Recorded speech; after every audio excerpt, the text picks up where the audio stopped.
Hi friends, ಎಲ್ಲರಿಗೂ ನಮಸ್ಕಾರ. ಬನ್ನಿ ಫ್ರೆಂಡ್ಸ್, ಶಾರದೆ ಸೀರಿಯಲ್ನ ಇವತ್ತಿನ ಸಂಚಿಕೆಯಲ್ಲಿ ಏನಾಗ್ತಿದೆ ಅಂತ ನೋಡ್ಕೊಬರೋಣ. ಅದಕ್ಕೂ ಮುಂಚೆ ಯಾರೆಲ್ಲ ನನ್ನ ವೀಡಿಯೋ ನೋಡ್ತಾ ಇದ್ದೀರಾ ಫ್ರೆಂಡ್ಸ್, ಅವರೆಲ್ಲ ಪುಟ್ಟದೊಂದು ಲೈಕ್ ಮಾಡಿ, ಹಾಗೆ ಫಾಲೋ ಮಾಡೋದನ್ನು ಮರಿಬೇಡಿ. ಬನ್ನಿ ಸ್ಟಾರ್ಟ್ ಮಾಡೋಣ ಫ್ರೆಂಡ್ಸ್. ಮೊದಲಿಗೆ ಇಲ್ಲಿ ತಾತನ ಫ್ಯಾಮಿಲಿ ಎಲ್ಲರೂ ಸಹ ಗೆಸ್ಟ್ ಜೊತೆ ಊಟ ಮಾಡ್ತಾ ಇರ್ತಾರೆ. ಊಟ ಮಾಡ್ತಿರ್ಬೇಕಾದ್ರೆ ಬಂದಿರೋ ಗೆಸ್ಟ್ ಹೇಳ್ತಾ ಇರ್ತಾರೆ, ಅಲ್ಲಮ್ಮ ಜ್ಯೋತಿಕಾ, ಮದುವೆ ಆಗಿ ವಸ್ತ್ರದಲ್ಲಿ ಎಲ್ಲಾದರೂ ಹನಿಮೂನ್ಗೆ ಸ್ವಿಟ್ಜರ್ಲ್ಯಾಂಡಿಗೂ ಅಥವಾ ಊಟಿಗೆ ಹೋಗೋದು ಬಿಟ್ಟು ಈ ಥರ ಬಿಸ್ನೆಸ್ ಅಂತ ಮನೇಲೇ ಕೂತಿದೆಯಲ್ಲಮ್ಮ, ಹನಿಮೂನಿಗೆ ಹೋಗ್ಬೇಕಲ್ವ ಅಂತ ಅನ್ಬೇಕಾದ್ರೆ ಎಲ್ಲರೂ ಆಶ್ಚರ್ಯದಿಂದ ಗೆಸ್ಟ್ನ ನೋಡ್ತಾ ಇದ್ರೆ ಈ ಕಡೆ ಶಾರದನಿಗೂ ಸಹ ತುಂಬ ಶಾಕ್ ಆಗ್ತಾ ಇರುತ್ತೆ. ಅಷ್ಟೊತ್ತಿಗೆ ಈ ಕಡೆ ಸುಮಿತ್ರಾ ನಡೆದಿದ್ದ ವಿಷಯನ ಹೇಳಲೇಬೇಕು ಅಂತ ಅಂದ್ಬಿಟ್ಟು, ನೀವು ತಪ್ಪಾಗಿ ತಿಳ್ಕೊಂಡಿದ್ದೀರಾ, ಮದುವೆ ಮನೇಲಿ ಏನಾಯ್ತು ಅಂತ ಸತ್ಯನ ಹೇಳಕ್ಕೆ ಅಂತ ಹೋಗ್ತಾ ಇರಬೇಕಾದ್ರೆ ಪಾರಿಜಾತ ಅವಳ ಬಾಯಿನ ಕಟ್ಟಾಕ್ಬಿಡ್ತಾಳೆ. ಏನು ಗೊತ್ತಾ, ನಿಜ ಹೇಳ್ಬೇಕಂತಂದ್ರೆ ನಮ್ಮ ಗೋಲ್ಡ್ಗೆ ಕಂಪನಿ ಅಂತಂದರೆ ಪಂಚಪ್ರಾಣ, ಹನಿಮೂನು ಬೇಡ, ಏನು ಬೇಡ, ಬಿಸ್ನೆಸ್ಸೇ ಇಂಪಾರ್ಟೆಂಟು ಅಂತ ಅಂದ್ಕೊಬಿಟ್ಟು ಬಿಸ್ನೆಸ್ ಪ್ರಕಾರ ಇರಬೇಕು ಅಂತ ಅವಳು ಎಲ್ಲೂ ಸಹ ಹೋಗಲಿಲ್ಲ ಅಂತ ಹೇಳ್ತಾ ಇರಬೇಕಾದ್ರೆ ಎಲ್ಲರೂ ಮುಖನ ನೋಡ್ತಾ ಇರ್ತಾರೆ.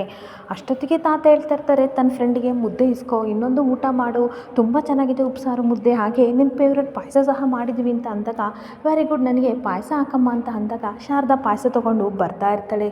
ಹಾಗೆ ಎಲ್ಲರೂ ಖುಷಿಯಿಂದ ಊಟ ಮಾಡ್ತಿರ್ಬೇಕಾದ್ರೆ ಶಾರದಾ ಎಲ್ಲರಿಗೂ ಪಾಯಸನ ಬಡಿಸ್ತಾ ಇರ್ತಾಳೆ. ಇನ್ನೊಂದು ಕಡೆ ತಾತನ ಫ್ರೆಂಡಿಗೂ ಬಡಿಸಿ ಹಾಗೆ ಬಂದಿರೋ ಗೆಸ್ಟ್ಗಳಿಗೆ ಪಾಯಸ ಬಡಿಸ್ಬೇಕಾದ್ರೆ ಮಿಸ್ ಆಗಿ ಶಾರದಾ ಅವ್ರ ಸ್ಯಾರಿ ಮೇಲೆ ಚೆಲ್ಬಿಡ್ತಾಳೆ. ಅದನ್ನು ನೋಡಿ ಮನೆಯವರೆಲ್ಲರೂ ಶಾಕಾಗಿ ಶಾರದಾನ ಕಣ್ಕೊಂಡು ಬಿಟ್ಕೊಂಡು ನೋಡ್ತಾ ಇರಬೇಕಾದ್ರೆ ಬಂದಿರೋ ಗೆಸ್ಟಿಗೆ ತುಂಬ ಕೋಪ ಬರ್ತಾ ಇರುತ್ತೆ. ಈಡಿಯೇಟ್, ನಿನಗೆ ಕಣ್ ಕಾಣಲ್ವಾ, ಸರಿಯಾಗಿ ಬಡ್ಸಕ್ಕೆ ಬರಲ್ಲ ಅಂತ ಅಂದಮೇಲೆ ಏನು ಕೆಲಸ ಸೇರ್ಕೊಂಡಿದ್ದೀಯ ಅಂತ ಶಾರದನ್ ಬೈತಾ ಇದ್ದರೆ ಎಲ್ಲರೂ ಸಹ ಶಾಕಾಗಿ ನೋಡ್ತಾ ಇರ್ತಾರೆ. ಜೊತೆಗೆ ಶಾರದಾ ಮೇಲೆ ತುಂಬ ಕೋಪ ಮಾಡ್ಕೊಂಡು ಗುರಾಯಿಸ್ತಿರ್ಬೇಕಾದ್ರೆ ಆ ಬಂದಿರೋ ಗೆಸ್ಟ್ ಮತ್ತೆ ಬೈತಾ ಇರ್ತಾರೆ, ಅಲ್ಲ ನಿನಗೆ ಕಾಮನ್ ಸೆನ್ಸ್ ಇಲ್ವಾ, ಎಲ್ಲರೂ ಜೊತೆಗೆ ಕೂತ್ಕೊಂಡು ಮಾತಾಡ್ತಿರ್ಬೇಕಾದ್ರೆ ಮಧ್ಯದಲ್ಲಿ ಬಂದು ಈ ರೀತಿ ಬಡಿಸ್ತಿದೆಯಲ್ಲ, ಬಡ್ಸಕ್ಕೆ ಬರಲ್ವಾ, ಅಲ್ಲ ಶಿವನಾರಾಯಣ್, ಇಂಥವ್ರನ್ನೆಲ್ಲ ಕೆಲಸಕ್ಕೆ ಇಟ್ಕೊಂಡಿದೆಯಲ್ಲ, ಸ್ವಲ್ಪನೂ ಬುದ್ಧಿ ಇಲ್ವಾ ಅಂತ ಬೈತಾ ಇದ್ದರೆ ಎಲ್ಲರೂ ಸಹ ಏನು ಮಾತಾಡದೆ ಶಾರದಾನ ಗುರಾಯಿಸ್ತಾ ಇರ್ತಾರೆ. ಈ ಕಡೆ ಶಾರದಾ ಸಾರಿ ಅಂತ ಎಷ್ಟು ಸಲ ನನ್ನ ಕ್ಷಮಿಸಿ ಅಂತ ಕೇಳಿದ್ರು ಸಹ ಮತ್ತೆ ಅವರು ಬೈತಲೇ ಇರ್ತಾರೆ. ಹಾಗೇನೊಂದು ಕಡೆ ಸಿದ್ದು ದೀಪನ ಸ್ಕೂಲಿಂದ ಕರ್ಕೊಬಂದು ಹಾಗೆ ಕಾರಿಗೆ ಒಳಗಡೆ ಕೂತಿರ್ಬೇಕಾದ್ರೆ ಒಂದು ಡೈರಿನ ಕೊಡ್ತಾನೆ. ಫ್ರೆಂಡ್, ಇದು ನನಗೆ ಕೊಡ್ತಾ ಇದೆಯಾ ಅಂತ ಕೇಳಬೇಕಾದ್ರೆ, ಇದು ನಿನಗಲ್ಲ, ಈ ಡೈರಿ ತಂದಿರೋದು ನಿಮ್ಮ ಅಮ್ಮನಿಗೆ ಅಂತ ಅಂದಾಗ, ವಾವ್, ತುಂಬ ಚೆನ್ನಾಗಿದೆ ಅಂತ ಖುಷಿ ಪಡ್ತಾ ಇರ್ತಾಳೆ. ಅವತ್ತೊಂದಿನ ಶಾರದಾ ಹೇಳಿರ್ತಾಳೆ, ಜೀವ ಇರುವ ವ್ಯಕ್ತಿಗಳು ನಮಗೆ ನಂಬಿಕೆ ದ್ರೋಹ ಮಾಡ್ತಾರೆ, ಆದರೆ ಬರೆದು ಹರಿದೋಗಿರೋ ಹಾಳೆ ಅಂತ ಇರೋ ಈ ಡೈರಿಗೆ ಯಾವ ಸತ್ಯ ನಂಬಿಕೆ ಇರುತ್ತೆ ಹೇಳಿ ಅಂತ ಹೇಳಿದ ಮಾತನ್ನ ಈ ಕಡೆ ಸಿದ್ದು ನೆನ್ಪು ಮಾಡ್ಕೋತಾ ಇರ್ತಾನೆ. ಅಲ್ಲ ಫ್ರೆಂಡ್, ನಮ್ಮ ಅಮ್ಮನಿಗೆ ಇಷ್ಟು ಚೆನ್ನಾಗಿರೋ ಡೈರಿ ಕೊಡ್ತಾ ಇದೆಯಲ್ಲ, ನಮ್ಮಮ್ಮ ಏನಾದರೂ ಕವನ ಬರೀತಾರ, ಸ್ಕೂಲಿಗೆ ಏನಾದರೂ ಹೋಗ್ತಾರಾ, ಏನಕ್ಕೆ ಕೊಡ್ತಿದ್ಯಾ ಅಂತ ಅನ್ಬೇಕಾದ್ರೆ ಸಿದ್ದು ನಗಾಡ್ತಾ ಇರ್ತಾನೆ. ಅಮ್ಮ ಏನು ಕವನ ಬರೆಯಲ್ಲ, ತನ್ನ ಮನಸ್ಸಲ್ಲಿರೋದ ಏನಾದರೂ ನೋವನ್ನ ಇದನ್ನು ಬರ್ಕೋಬೋದು, ತನ್ನ ಫ್ರೆಂಡ್ಸ್ ಥರ ಇರುತ್ತೆ, ಅಮ್ಮನಿಗೆ ಯಾರು ಫ್ರೆಂಡ್ಸ್ ಇರಲ್ವಲ್ಲ, ಅದಕ್ಕೆ ಡೈರಿನೇ ಫ್ರೆಂಡ್ಸ್ ಅಂತ ಅಂದ್ಕೊಂಡು ಇದ್ರ ಮೇಲೆ ಬರೆಯೋಕ್ಕೆ ಹೇಳ್ಬೇಕು, ಆದರೆ ನಾನು ಕೊಟ್ಟರೆ ಗೊತ್ತಲ್ಲ ತುಂಬ ಕೋಪ ಮಾಡ್ಕೋತಾರೆ ಅಂತ ಹೇಳ್ತಿರ್ಬೇಕಾದ್ರೆ, ಹೌದು ಫ್ರೆಂಡ್, ಅಮ್ಮ ಯಾವ ರೀತಿ ಕೋಪ ಮಾಡ್ಕೋತಾರೆ ಗೊತ್ತಾ, ನಾನು ತೋರಿಸ್ಲಾ ಅಂತ ಅನ್ಬೇಕಾದ್ರೆ ಹೇಳು ದೀಪು ಅಂತ ಹೇಳ್ತಾ ಇರ್ತಾನೆ. ಯಾಕ್ರಿ ಕೊಟ್ಟರೆ, ನಾನೇನಾದರೂ ನಿಮ್ಮನ್ನು ಡೈರಿ ತೊಗೊಬನ್ನಿ ಅಂತ ಕೇಳಿದ್ನಾ, ನನಗೇನಿದ್ರು ಅಡುಗೆ ಮನೇಲಿ ಸೌಟು ಹಾಗೆ ಒಲೆ ಇದ್ದರೆ ಅಷ್ಟೇ ಸಾಕು, ನನಗೆ ಈ ಡೈರಿ ಗೀರಿ ಎಲ್ಲ ಬೇಡ ಅಂತ ಎಷ್ಟು ಹೋಗ್ತಾ ಇರ್ತಾಳೆ ಅಂತ ಮಿಮಿಕ್ರಿ ಮಾಡಬೇಕಾದ್ರೆ ಈ ಕಡೆ ಸಿದ್ದು ನಗಾಡ್ತಾ ಇರ್ತಾನೆ. ನನಗೆ ಅದೆಲ್ಲ ಗೊತ್ತಿಲ್ಲ ದೀಪು, ನಿಮ್ಮ ಅಮ್ಮನಿಗೆ ಇದನ್ನು ಕೊಡಬೇಕು, ಇದನ್ನು ಹೇಳಬೇಕು, ಡೈರಿ ನಿನ್ನ ಫ್ರೆಂಡು, ನಿನ್ನ ಮನಸ್ಸಲ್ಲಿ ಏನಿದೆ ಅದನ್ನೆಲ್ಲ ಬರ್ಕೊಂಡಿರ್ತೀನಿ, ನೀನು ಏನಾದರೂ ಮಾಡಿ ಪ್ಲ್ಯಾನ್ ಮಾಡಿ ಅಮ್ಮನಿಗೆ ಕೊಡಲೇಬೇಕು ಅಂತ ಅಂದಾಗ, ಸರಿ ಫ್ರೆಂಡ್, ನಾನು ಇದನ್ನು ಅಮ್ಮನಿಗೆ ಕೊಡ್ತೀನಿ ಅಂತ ಖುಷಿಯಿಂದ ಹೇಳ್ತಿರ್ಬೇಕಾದ್ರೆ ದೀಪನ ಕರ್ಕೊಂಡು ಮನೆ ಕಡೆ ಬರ್ತಾ ಇರ್ತಾನೆ. ಹಾಗೇನೊಂದು ಕಡೆ ಶಾರದಾ ಎಲ್ಲರನ್ನೂ ಕ್ಷಮೆ ಕೇಳ್ತಾ ಇರಬೇಕಾದ್ರೆ, ಶಾರದಾ, ಕಣ್ಣು ಮುಚ್ಕೊಂಡು ಏನಾದರೂ ಬಡಿಸ್ತಾ ಇದೆಯಾ, ನಿನ್ನ ಕಣ್ಣೆಲ್ಲ ಎಲ್ಲೇ ಇಟ್ಕೊಂಡಿದ್ದೀಯಾ, ಏನೇ ನೀನೇ ಬಂದಿರೋ ತಾಳಿ ಅಂತ ಈ ಕಡೆ ಪಾರಿಜಾತ ಬೈತಾ ಇರ್ತಾಳೆ. ಹಾಗೆ ಮತ್ತೆ ಪಾರಿಜಾತ ಹೇಳ್ತಾ ಇರ್ತಾಳೆ, ಇವರು ಫಾರಿನಿಂದ ಬಂದವರು, ಒಂದು ಕೆಲಸನೂ ಮಾಡೋಕ್ಕೆ ನಿನಗೆ ನೆಟ್ಟು ಬರಲ್ಲ, ನಿನ್ನಂಥವಳನ್ನ ಬಡ್ಸೋಕ್ಕೆ ಬಿಟ್ವಲ್ಲ, ನಮ್ಮ ತಪ್ಪು ಅಂತ ಬೈತಾ ಇದ್ರೆ ಶಾರದಾ ಕಣ್ಣೀರಾಗ್ತಾ ಇರ್ತಾಳೆ. ಇನ್ನೊಂದು ಕಡೆ ಈ ಕಡೆ ಮುರಳಿನೂ ಸಹ ಏನು ಅಂತ ಬಡಿಸ್ತೀಯ, ಅದೇನು ಅಂತ ಬುದ್ಧಿ ಕಲ್ತಿದೆಯೋ ಅಂತ ಬೈತಾ ಇದ್ರೆ ತಾತನಿಗೆ ಮಾತ್ರ ತುಂಬ ಕೋಪ ಬರ್ತಾ ಇರುತ್ತೆ. ಹಾಗೆ ಮತ್ತೆ ಗೆಸ್ಟ್ಗಳು ಹೇಳ್ತಾ ಇರ್ತಾರೆ, ಅಲ್ಲ ಕಣೋ, ಇಂಥವ್ರನ್ನ ಕೆಲಸಕ್ಕೆ ಇಟ್ಕೊಂಡಿದೆಯಲ್ಲ, ನನ್ನ ಸೀರೆ ಎಲ್ಲ ಹಾಳಾಗೋಯ್ತು, ಇಂಥ ಲೋ ಕ್ಲಾಸ್ ಜನನೆಲ್ಲ ಏನಕ್ಕೆ ನೀವು ಕೆಲಸಕ್ಕೆ ಇಸ್ಕೊಂಡಿದ್ದೀರಾ ಅಂತ ಬೈತಾ ಇರಬೇಕಾದ್ರೆ ಹಾಗೆ ಇನ್ನೊಬ್ರು ಗೆಸ್ಟು ಹೇಳ್ತಾ ಇರ್ತಾರೆ, ಅಲ್ಲ ಕಣೋ ಶಿವನಾರಾಯಣ, ನಿನಗೆ ಗೊತ್ತಾಗಲ್ವಾ, ಇಂಥ ಕೆಲಸಕ್ಕೆ ಬರ್ದವ್ರನ್ನೆಲ್ಲ ಲೋ ಕ್ಲಾಸ್ ಪೀಪಲ್ ಎಲ್ಲನೂ ಸಹ ಕೆಲಸಕ್ಕೆ ಇಟ್ಕೊಂಡಿದೆಯಲ್ಲ ಅಂತ ಬೈತಾ ಇದ್ರೆ ಶಾರದನಿಗೆ ತುಂಬ ಶಾಕ್ ಆಗ್ತಾ ಇರುತ್ತೆ. ಇನ್ನೊಂದು ಕಡೆ ಅನುಸೂಯನಿಗೂ ಸಹ ಶಾಕ್ ಆಗಿ ತುಂಬ ಕೋಪ ಬರ್ತಾ ಇರುತ್ತೆ. ಹಾಗೆ ಶಾರದಾ ಮತ್ತೆ ಕಣ್ಣೀರು ಹಾಕೊಂಡು, ದಯವಿಟ್ಟು ನನ್ನ ಕ್ಷಮಿಸಿ, ಬೇಕು ಅಂತ ನಾನು ಮಾಡಲಿಲ್ಲ ಅಂತ ಅನ್ಬೇಕಾದ್ರೆ ವಿಮಲ ಕೋಪ ಮಾಡಿಕೊಂಡು, ಸಾಕು ಸ್ಟಾಪ್ ಮಾಡು, ಮಾಡಿದ್ಬಿಟ್ಟು ಈಗ ಮತ್ತೆ ಬೇರೆ ವಾದ ಮಾಡ್ತೀಯ ಅಂತ ಬೈತಾ ಇರ್ತಾಳೆ. ಅಷ್ಟೊತ್ತಿಗೆ ಅನುಸೂಯನಿಗೆ ತುಂಬ ಕೋಪ ಬರ್ತಾ ಇರುತ್ತೆ. ನೀವೇನು ಅಂದ್ಕೊಂಡಿದ್ದೀರಾ, ಶಾರದಾ ಯಾರು ಗೊತ್ತಾ, ಈ ಮನೆ ಸೊಸೆ ಅಂತ ಹೇಳಕ್ಕೆ ಹೋಗ್ತಿರ್ಬೇಕಾದ್ರೆ ಅಷ್ಟೊತ್ತಿಗೆ ಈ ಕಡೆ ಜ್ಯೋತಿಕಾ ಹೇಳ್ತಾ ಇರ್ತಾಳೆ, ಸುಮ್ಮನಿರಿ ಆಂಟಿ, ನಿಮ್ಮ ಸೊಸೆನ ವಹಿಸ್ಕೊಂಡು ಬರಬೇಡಿ. ಏನು ನೀವು ಯಾವಾಗಲೂ ನಿಮ್ಮ ಸೊಸೆನ ವಹಿಸ್ಕೊಂಡು ಬರ್ತಿರಲ್ಲ. ಅಲ್ಲ ಶಾರದಾ, ಆಂಟಿ ಸ್ಯಾರಿ ಮೇಲೆ ಅಷ್ಟು ಕಾಸ್ಟ್ಲಿ ಸ್ಯಾರಿ ಮೇಲೆ ನೀನು ಪಾಯಸ ಚೆಲ್ಲಿದೆಯಲ್ಲ, ಪಾಪ ಆಂಟಿ ಎಷ್ಟು ಇನ್ಸಲ್ಟ್ ಆಗಿರ್ಬೋದು. ಮೈ ಮೇಲೆ ಪ್ರಜ್ಞೆ ಇಟ್ಕೊಂಡು ಕೆಲಸ ಮಾಡಲ್ವಾ, ಛೀ ಅಂತ ಉಗಿತಾ ಇರ್ತಾಳೆ. ಅಷ್ಟೊತ್ತಿಗೆ ಸುಮಿತ್ರಾ ಹೇಳ್ತಾ ಇರ್ತಾಳೆ, ಜ್ಯೋತಿಕಾ, ಚಿಕ್ಕ ವಿಷಯನೆಲ್ಲ ದೊಡ್ಡದು ಮಾಡಬೇಡ. ನೋಡಿ, ದಯವಿಟ್ಟು ನಮ್ಮನ್ನು ಕ್ಷಮಿಸಿ. ಅತಿಥಿಗಳಿಗೆ ಅವಮಾನ ಮಾಡಬೇಕು ಅನ್ನೋದು ನಮ್ಮ ಇಂಟೆನ್ಷನ್ ಅಲ್ಲ. ಏನೋ ಕೈ ತಪ್ಪಿ ಈ ಥರ ಕೆಲಸ ಆಗಿದೆ. ವಾಶ್ರೂಮ್ ಬನ್ನಿ, ಕ್ಲೀನ್ ಮಾಡಿಕೊಡ್ತೀನಿ ಅಂತ ಗೆಸ್ಟ್ನ ಕರ್ಕೊಂಡು ಹೋಗ್ತಾ ಇರಬೇಕಾದ್ರೆ ಆರ್ತಿನೂ ಸಹ ಅವ್ರ ಜೊತೆ ಹೋಗ್ತಾ ಇರ್ತಾಳೆ. ಹಾಗೆ ವಿಮಲ ಮತ್ತೆ ಕೋಪ ಮಾಡ್ಕೊಂಡು ಹೇಳ್ತಾ ಇರ್ತಾಳೆ, ಅದೇನು ಕೆಲಸ ಮಾಡ್ತಿರೋ ನನಗಂತೂ ಗೊತ್ತಿಲ್ಲ. ನಾವೇನು ಇದ್ರೆ ಪರವಾಗಿಲ್ಲ, ಆದರೆ ಬಂದಿರೋ ಗೆಸ್ಟ್ ಮುಂದೆ ಈ ರೀತಿನ ಮಾಡೋದು ಅಂತ ಅನ್ಬೇಕಾದ್ರೆ ದಶರಥ ಇನ್ನೇನು ಮಾಡ್ತಾರೆ ವಿಮಲ, ಇಷ್ಟು ದಿನ ನಾವೇ ತಪ್ಪಾಗಿ ತಿಳ್ಕೊಂಡಿದ್ವಿ, ಆದರೆ ಅವರ ನಿಜ ಸ್ವರೂಪ ಇವಾಗ ಬಯಲಾಗ್ತಿದೆ ಅಂತ ಹೇಳ್ತಿರ್ಬೇಕಾದ್ರೆ ಶಾರದನಿಗೆ ತುಂಬ ಬೇಜಾರಾಗಿ ತನ್ನ ಪಾಡಿಗೆ ತಾನು ಹೊರಟು ಹೋಗ್ತಾ ಇರ್ತಾಳೆ. ಹಾಗೆ ಇನ್ನೊಂದು ಕಡೆ ಅನಸೂಯ ಎಲ್ಲರಿಗೂ ಸಹ ಕೈ ತೊಳಕ್ಕೆ ನೀರು ಕೊಟ್ಟು ಹಾಗೆ ಎಲ್ಲರಿಗೂ ಹ್ಯಾಂಡ್ ಕರ್ಚಿಪ್ನೆಲ್ಲ ಕೊಡ್ತಾ ಇರಬೇಕಾದ್ರೆ ತಾತನ ಫ್ರೆಂಡೇ ಹೇಳ್ತಾ ಇರ್ತಾರೆ, ನೋಡು ಶಿವನಾರಾಯಣ, ನಾನು ಈ ರೀತಿ ಹೇಳ್ತೀನಿ ಅಂತ ತಪ್ಪಾಗಿ ತಿಳ್ಕೊಬೇಡ.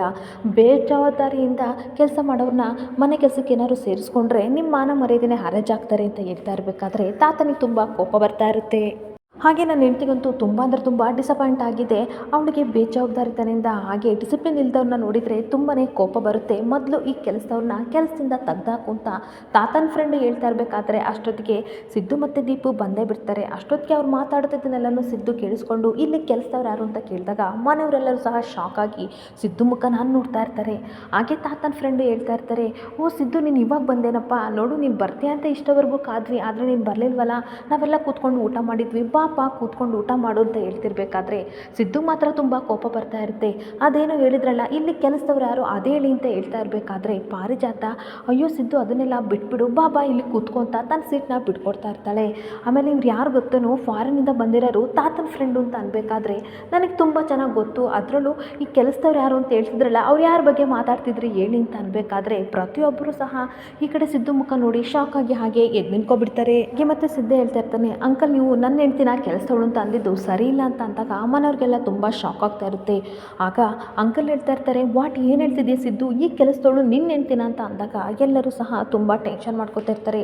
ಅಷ್ಟೊತ್ತಿಗೆ ಗೆಸ್ಟ್ ರೂಮಿಗಿಂತ ವಾಶಿಗಿಂತ ಹೋಗಿರೋ ಅಜ್ಜಿನೂ ಸಹ ಬಂದೇ ಬಿಡ್ತಾರೆ. ಬಂದಿರ್ತಕ್ಕಂತಹ ಆಂಟಿ ಹೇಳ್ತಾ ಇರ್ತಾರೆ, ಸಿದ್ದು ಇವಾಗ ಬಂದ್ಯಾ, ಚೆನ್ನಾಗಿದೆಯಾ, ನಿಮಗೋಸ್ಕರನೇ ಕಾಯ್ತಾ ಇದ್ವಿ, ನಿನ್ನ ಮತ್ತು ಜ್ಯೋತಿಗೆ ನಾವು ಒಟ್ಟಿಗೆ ನಿಲ್ಲಿಸಿ ಒಂದು ಗಿಫ್ಟ್ ಕೊಡಬೇಕು ಅಂತ ಅಂದ್ಕೊಂಡಿದ್ದೀನಿ, ಸರ್ಪ್ರೈಸ್ ಆಗಿರೋ ಗಿಫ್ಟ್ ತಂದಿದ್ದೀನಿ, ಹತ್ರ ಬನ್ನಿ ಬಾಮ್ಮ ಜ್ಯೋತಿಕಾ ಅಂತ ಕರಿತಿರ್ಬೇಕಾದ್ರೆ ಎಲ್ಲರೂ ಶಾಕ್ ಆಗಿ ನಿಂತ್ಕೊಬಿಡ್ತಾರೆ.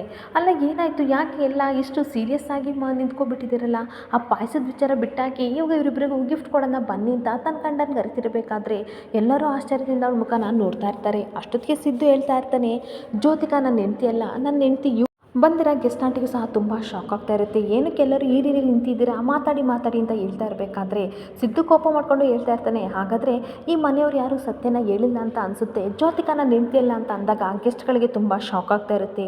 ಏನು ಹೇಳ್ತಿದೆಯಾ ಅಂತ ಬಂದಿರೋ ಆಂಟಿ ಕೇಳ್ತಾ ಇರಬೇಕಾದ್ರೆ ಶಾರದನ ಹತ್ರ ಹೋಗ್ಬಿಟ್ಟು ಇವರು ನನ್ನ ಹೆಂಡ್ತಿ ಅಂತ ಕರ್ಕೊಬಂದು ಭುಜದ ಮೇಲೆ ಕೈ ಹಾಕಿ ಇಂಟ್ರೊಡ್ಯೂಸ್ ಮಾಡ್ತಾ ಇರಬೇಕಾದ್ರೆ ಎಲ್ಲರಿಗೂ ತುಂಬ ಶಾಕ್ ಆಗ್ತಾ ಇರುತ್ತೆ. ಹಾಗೆ ತುಂಬಾ ಸಹ ಮನೆಯವ್ರಿಗೆಲ್ಲ ಕೋಪ ಬರ್ತಾ ಇರಬೇಕಾದ್ರೆ ಸಿದ್ದು ಹೇಳ್ತಾ ಇರ್ತಾನೆ, ಇವ್ರ ಹೆಸರು ಶಾರದಾ ಅಂತ, ನಾನೇ ಅಗ್ನಿ ಸಾಕ್ಷಿಯಾಗಿ ತಾಳಿ ಕಟ್ಟಿದ್ದು, ನಾನು ಜ್ಯೋತಿಕನಿಗೆ ತಾಳಿ ಕಟ್ಟಿಲ್ಲ ಅಂತ ಹೇಳ್ತಾ ಇರಬೇಕಾದ್ರೆ ಗೆಸ್ಟ್ಗಳು ಶಾಕ್ ಆಗಿ ನೋಡ್ತಾ ಇರ್ತಾರೆ. ಅಷ್ಟೊತ್ತಿಗೆ ತಾತ ತುಂಬ ಕೋಪ ಮಾಡ್ಕೊಂಡು ಹೇಳ್ತಾ ಇರ್ತಾರೆ, ಸಿದ್ದು ಬಂದಿರೋ ಗೆಸ್ಟ್ ಮುಂದೆ ಈ ರೀತಿ ಎಲ್ಲ ಮಾತಾಡ್ತಿದೆಯಲ್ಲ, ನಿನಗೆ ಮರ್ಯಾದೆ ಇಲ್ವಾ ಅಂತ ಅನ್ಬೇಕಾದ್ರೆ ಅದೇ ರೀತಿ ಸಿದ್ದು ಕೋಪ ಮಾಡ್ಕೊಂಡು ಬಂದಿರೋ ಗೆಸ್ಟ್ ಮುಂದೆ ಮನೆ ಸೊಸೆನ ಕೆಲಸದೋಳ ಥರ ಟ್ರೀಟ್ ಮಾಡ್ತಾ ಇದ್ದೀರಲ್ಲ, ನಿಮಗೆ ಮರ್ಯಾದೆ ಇದೆಯಾ, ಇದೇ ನಿಮ್ಮ ಡಿಸಿಪ್ಲಿನ್ ಅಂತ ಅಂದಾಗ ತಾತನಿಗೆ ಮಾತ್ರ ಮುಖ ಕೊಡ್ದಂಗೆ ಆಗ್ತಾ ಇರುತ್ತೆ. ಹಾಗೆ ಮತ್ತೆ ಸಿದ್ದು ದೀಪನ ಕರೆದ್ಬಿಟ್ಟು, ನೋಡಿ ಇವ್ರು ನನ್ನ ಹೆಂಡತಿ ಶಾರದಾ, ಇವಳು ನನ್ನ ಮಗಳು ದೀಪು, ಇದೇ ನನ್ನ ಕುಟುಂಬ ಅಂತ ಅಂದಾಗ ಅವರಿಬ್ರು ಬಾಯಿ ಮೇಲೆ ಬರ್ಲಿಟ್ಕೊತಿರ್ತಾರೆ.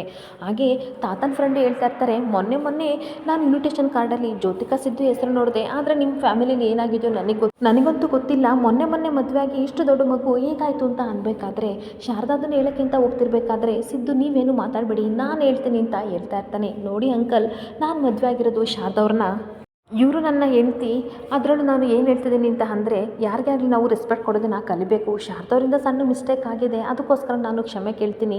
ಅದೇ ರೀತಿ ಮನುಷ್ಯ ಅಂತಂದಮೇಲೆ ನೀವು ಸಹ ರೆಸ್ಪೆಕ್ಟ್ ಕೊಡಬೇಕು. ಏನೋ ಅಪ್ಪಿ ಮಿಸ್ ಆಗಿ ಈ ಥರ ಆಗಿದೆ, ಅದಕ್ಕೋಸ್ಕರ ಬಾಯಿಗೆ ಬೈದಾಗೆ ಬೈಬಾರ್ದಲ್ವಾ. ನನ್ನ ಹೆಂಡ್ತಿ ಆಗಲಿಲ್ಲ ಅಂತಂದರೂ ಸಹ ಯಾರೇ ಆಗಲಿ ಕೆಲಸದವ್ರಿಗಾಗಲಿ ಈ ರೀತಿ ಅನ್ನಬಾರ್ದು, ಅದು ರೆಸ್ಪೆಕ್ಟ್ ಕೊಡಬೇಕಲ್ವಾ ಅಂತ ನಿಮ್ಮಿಂದಲೂ ತಪ್ಪಾಗಿದೆ ಅಲ್ವಾ ಅಂತ ಅನ್ಬೇಕಾದ್ರೆ ತಾತನ ಫ್ರೆಂಡು ಹೇಳ್ತಾ ಇರ್ತಾರೆ, ಮದುವೆ ಇನ್ವಿಟೇಷನ್ ಕಾರ್ಡಲ್ಲಿ ಜ್ಯೋತಿಕಾ ಮತ್ತು ನಿನ್ನ ಹೆಸರು ನೋಡಿ ನಾನು ಆ ಥರ ತಿಳ್ಕೊಂಡಿದ್ದೆ, ಆದರೆ ಯಾಕೆ ಏನು ಎತ್ತಾಯಿತೋ ನನಗಂತೂ ಗೊತ್ತಿಲ್ಲ, ಆದರೆ ನಾವು ಮಾತಾಡಿದ್ದು ತಪ್ಪಾಯಿತು, ದಯವಿಟ್ಟು ನಮ್ಮನ್ನು ಕ್ಷಮಿಸಿ ಅಂತ ಇಬ್ಬರು ಕ್ಷಮೆ ಕೇಳ್ತಾ ಇರ್ತಾರೆ. ಹಾಗೆ ತಾತನ ಫ್ರೆಂಡು ಹೇಳ್ತಾ ಇರ್ತಾರೆ, ನೋಡು ಶಿವನಾರಾಯಣ್, ಏನು ಗೊತ್ತಾ, ಈಗ ಮದುವೆ ಯಾವ ರೀತಿ ಆಯಿತು, ಎಂತಾಯಿತು, ಏನು ಪ್ರಾಬ್ಲಮ್ ಆಯಿತು ನನಗದೆಲ್ಲ ಗೊತ್ತಿಲ್ಲ, ಹಾಗಂತ ಅದನ್ನೆಲ್ಲ ಕೇಳಿ ನಿನ್ನ ಕನ್ಫ್ಯೂಷನ್ನು ಮಾಡಲ್ಲ, ನನಗದೆಲ್ಲ ಬೇಕಾಗಿಲ್ಲ, ಏನೇ ಆಗಲಿ ನಿಮ್ಮ ಫ್ಯಾಮಿಲಿಗೆ ಒಳ್ಳೇದಾಗಲಿ ಅನ್ನೋದೇ ನಾನು ಬಯಸೋದು. ಬಟ್ ಯಾರಾದರೂ ಸಹ ನಿಮ್ಮ ಮನೇಲಿ ಇವ್ರು ನಮ್ಮ ಸೊಸೆ ಅಂತ ಅಂದಿದ್ರೆ ಈ ತಪ್ಪೆಲ್ಲ ಸಹ ಆಗ್ತಿರ್ಲಿಲ್ಲ. ವಿಮಲ, ನೀನು ಈ ರೀತಿ ಯಾವತ್ತೂ ಸಹ ಹೇಳ್ಬೇಡ, ಯಾಕೆ ಅಂತಂದರೆ ನಿಮ್ಮ ಮನೆ ಮಾನ ಮರ್ಯಾದೆ ಘನತೆನೇ ಹಾಳಾಗುತ್ತೆ, ನಮ್ಮಿಂದ ತಪ್ಪಾಯಿತು ಅಂತ ಪುನಃ ಅವರೆಲ್ಲರೂ ಸಹ ಕ್ಷಮೆ ಕೇಳ್ತಾ ಇರ್ತಾರೆ.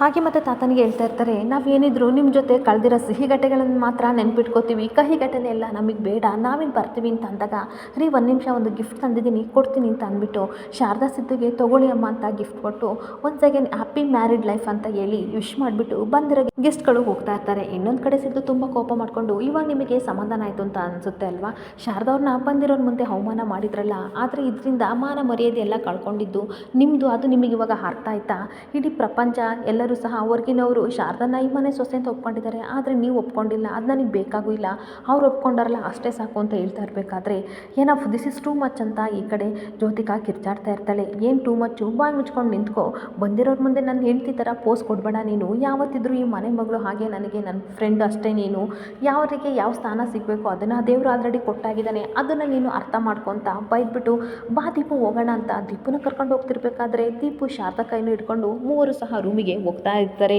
ಇನ್ನೊಂದು ಕಡೆ ಮನೆಯವರೆಲ್ಲರೂ ಸಹ ಅವಮಾನ ಆಯ್ತಲ್ಲ ಅಂತ ತುಂಬ ಬೇಜಾರಿಂದ ನಿಂತ್ಕೊಬಿಡ್ತಾರೆ.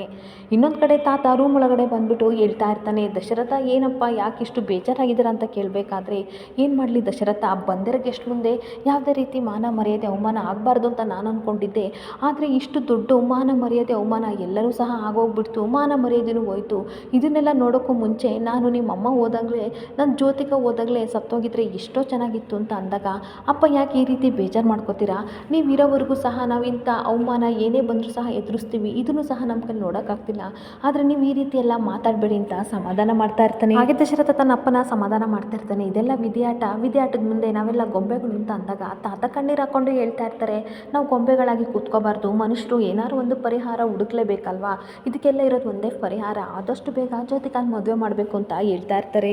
ಹಾಗೆ ತಾತ ಮತ್ತೆ ಹೇಳ್ತಾ ಇರ್ತಾರೆ, ಬಂದಿರೋರೆಲ್ಲರೂ ಹಾಗೆ ನೆಂಟರುಗಳೆಲ್ಲರೂ ಸಹ ಜ್ಯೋತಿಕಾ ಮತ್ತು ಸಿದ್ದುದು ಮದುವೆ ಆಗಿದೆ ಅಂತ ಅಂದ್ಕೊಂಡಿದ್ದಾರೆ, ಇದೆಲ್ಲ ನಾವೇ ಮಾಡಿದ್ದು, ನಾವೇ ಚಿಕ್ಕ ವಯಸ್ಸಿನಿಂದಲೂ ಜ್ಯೋತಿಕಾ ಸಿದ್ದು ಮದುವೆ ಅಂತ ಎಲ್ಲರಿಗೂ ಹೇಳ್ಬಿಟ್ವಿ, ಇವಾಗ ನನ್ನ ಮೊಮ್ಮಗಳು ಮರ್ಯಾದೆ ತಾನೇ ಹೋಗ್ತಾ ಇರೋದು, ಅವಳಿಗೆ ತಾನೇ ಬೇಜಾರಾಗಿರೋದು, ಆದಷ್ಟು ಬೇಗ ಅವಳಿಗೆ ಮದುವೆ ಮಾಡಲೇಬೇಕು ಅಂತ ಅಂದಾಗ ಜ್ಯೋತಿಕಾ ಒಪ್ಕೊಳ್ಳಲ್ಲ ಅಂತ ಅನ್ಬೇಕಾದ್ರೆ, ಏನಾದರೂ ಮಾಡಿ ಒಪ್ಸೋಣ, ನನ್ನ ಫ್ರೆಂಡ್ ಒಬ್ರು ಇದ್ದಾರೆ, ಅವ್ರ ಹತ್ರ ಅವ್ರ ಮಗನ ಜಾತಕ ತೊಗೊಬರ್ತೀನಿ, ಹೊಂದಾಣಿಕೆ ಆದರೆ ಆದಷ್ಟು ಬೇಗ ಮದುವೆ ಮಾಡೋಣ ಅಂತ ಹೇಳಬೇಕಾದ್ರೆ, ಸರಿಯಪ್ಪ ನಿಮ್ಮ ಆಸೆನೇ ನಮ್ಮ ಆಸೆ, ನಿಮ್ಮ ಆಸೆಗೆ ನಾವು ಅಡ್ಡಿ ಬರಲ್ಲ ಅಂತ ದಶರಥ ಹೇಳ್ತಿರ್ಬೇಕಾದ್ರೆ ಅವರಿಬ್ಬರು ಮಾತಾಡೋದನ್ನು ಪಾರಿಜಾತ ಕದ್ದು ಕೇಳ್ಕೊತಾ ಇರ್ತಾಳೆ. ಹಾಗೆ ಪಾರಿಜಾತ ತನ್ನ ಮನಸ್ಸಲ್ಲಿ ಹೇಳ್ಕೊತಾ ಇರ್ತಾಳೆ, ಅಲ್ಲ ಈ ಶಿವನಾರಾಯಣ್ ಏನು ಹೇಳ್ತಿದ್ದಾರೆ, ದಶರಥ ಬೇರೆ ಊಂತಿದ್ದಾನಲ್ಲ, ಹೇಗಿದ್ರು ತನ್ನ ಮಗಳಲ್ಲ ಅಂತ ಗೊತ್ತು, ಅದಕ್ಕೋಸ್ಕರ ಗೋಲ್ಡಿನ ಮದುವೆ ಮಾಡಿ ಕಳಿಸ್ಬೇಕು ಅಂತ ಅಂದ್ಕೊಂಡಿದ್ದಾರೆ, ಗೋಲ್ಡಿ ಹೋದರೆ ಅಷ್ಟೇ ನನ್ನ ಗತಿ ಅಂತ ಮನಸ್ಸಲ್ಲಿ ಹೇಳ್ಕೊತಾ ಇರ್ತಾಳೆ. ಇನ್ನೊಂದು ಕಡೆ ಆರತಿ ಬಂದುಬಿಟ್ಟು ಈ ಕಡೆ ಸಿದ್ದು ಹತ್ರ ಕ್ಷಮೆ ಕೇಳ್ತಾ ಇರ್ತಾಳೆ, ಅಣ್ಣ ತಾತನ ಮುಂದೆ ಏನು ಮಾತಾಡೋಕ್ಕಾಗಲಿಲ್ಲ, ಅದಕ್ಕೆ ಅವಮಾನ ಆಯಿತು, ದಯವಿಟ್ಟು ಕ್ಷಮಿಸು ಅಂತ ಅಂದಾಗ, ಪರವಾಗಿಲ್ಲ ಬಿಡು, ಸಿಚುವೇಶನ್ ಆ ಥರ ಇತ್ತು, ಆದರೆ ಶಾರದವ್ರಿಗೆ ದಿನೇ ದಿನೇ ಕಳೆದಂತೆ ಈ ಕಡೆ ಅವಮಾನ ಜಾಸ್ತಿ ಆಗ್ತಿದೆ, ಇದಾಗಕ್ಕೆ ನಾನು ಬಿಡಲ್ಲ, ಪ್ರಪಂಚಕ್ಕೆ ಎಲ್ಲರಿಗೂ ಗೊತ್ತಾಗಬೇಕು ನಾನು ತಾಳಿ ಕಟ್ಟಿದ್ದು ಶಾರದಾಗೆ ಅಂತ, ಆ ರೀತಿ ಮಾಡೋಕ್ಕೆ ಏನಾದರೂ ಮಾಡಬೇಕು ಅಂತ ಅಂದಾಗ ಏನು ಮಾಡೋದು ಅಂತ ಯೋಚನೆ ಮಾಡ್ತಿರ್ಬೇಕಾದ್ರೆ ಆರತಿ ಹೇಳ್ತಾರೆ, ಗ್ರ್ಯಾಂಡಾಗಿ ನಾವು ರಿಸೆಪ್ಷನ್ ಮಾಡಿದರೆ ಎಲ್ಲರಿಗೂ ಗೊತ್ತಾಗುತ್ತೆ ಅಂತ ಹೇಳ್ತಾ ಇರ್ತಾಳೆ. ಸಿದ್ದುಗೆ ತುಂಬ ಖುಷಿಯಾಗಿ, ನನ್ನ ಮುದ್ದು ಪೆದ್ದು ತಂಗಿ ಅಂತಂದರೆ ನೀನೇ, ಗುಡ್ ಐಡಿಯಾ, ಎಲ್ಲರಿಗೂ ಸಹ ಕಾರ್ಡ ಹಂಚಿಬಿಡೋಣ ಅಂತ ಮಾತಾಡ್ಕೊತಿರ್ಬೇಕಾದ್ರೆ ಮತ್ತೆ ಯೋಚನೆ ಮಾಡಿ ಹೇಳ್ತಾನೆ, ನಾವೇನೋ ಕಾರ್ಡ್ ರೆಡಿ ಮಾಡೋಕ್ಕೆ ರೆಡಿಯಾಗಿದ್ವಿ, ಆದರೆ ಶಾರದವ್ರು ಎಲ್ಲಿ ಒಪ್ಕೋತಾರ, ಖಂಡಿತ ಒಪ್ಕೊಳ್ಳಲ್ಲ, ಪೂಜೆಗೆ ಒಪ್ಕೊಂಡಿಲ್ಲ ಅಂತ ಅಂದಮೇಲೆ ಖಂಡಿತ ಅವರು ಈ ರಿಸೆಪ್ಷನ್ಗೆ ಒಪ್ಕೊಳ್ಳಲ್ಲ, ಏನು ಮಾಡಲಿ, ಎಮೋಷನಲ್ ಆಗಿ ಏನಾದರೂ ಪ್ಲಾನ್ ಮಾಡಬೇಕು ಅಂತ ಹೇಳ್ತಾ ಇರಬೇಕಾದ್ರೆ ಅಷ್ಟೊತ್ತಿಗೆ ಅನುಸೂಯ ಹೇಳ್ತಾಳೆ, ನಿಮ್ಮ ಹತ್ರ ಒಂದು ವಿಷಯ ಮಾತಾಡಬೇಕು ಅಂತ ಅಂದಾಗ ತನ್ನ ಮನಸ್ಸಲ್ಲಿ ಯೋಚನೆ ಮಾಡ್ಕೋತಾ ಇರ್ತಾಳೆ, ನಿಜವಾದ ಕುಬೇರನ ಮಗಳು ಶಾರದಲ್ಲ, ಹಾಗೆ ಶ್ರದ್ಧಾ ಕಾರ್ಯ ಮಾಡಬೇಕು ಅಂತ ಜ್ಯೋತಿಷರು ಹೇಳಿದ್ರಲ್ಲ, ಅದ್ರ ಬಗ್ಗೆ ಮಾತಾಡಬೇಕು ಅಂತ ಹೋಗ್ತಾ ಇರ್ತಾಳೆ. ಇಲ್ಲಿಗೆ ಸಂಚಿಕೆ ಎಂಡ್ ಆಗ್ತಿದೆ. ಈ ವಿಡಿಯೋ ಇಷ್ಟ ಆದರೆ ಪುಟ್ಟದೊಂದು ಲೈಕ್ ಮಾಡಿ, ಫಾಲೋ ಮಾಡಿ. Thank you.